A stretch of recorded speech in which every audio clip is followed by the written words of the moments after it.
Hi guys, welcome back to my channel. ఈరోజు నా స్టైల్లో బెండకాయ కర్రీ ఎలా చేశానో చూడండి.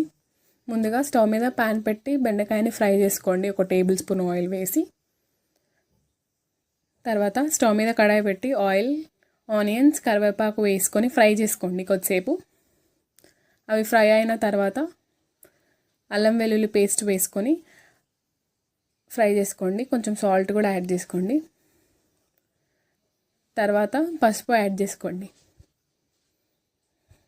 పసుపు యాడ్ చేసిన తర్వాత మనం ఫ్రై చేసుకున్న బెండకాయని యాడ్ చేసుకొని కొంతసేపు మూత పెట్టి మగ్గించుకోండి. తర్వాత ఒక టొమాటో యాడ్ చేసుకోండి. టొమాటో కూడా ఫ్రై అయిన తర్వాత తగినంత కారం వేసి ఫ్రై చేసుకోండి.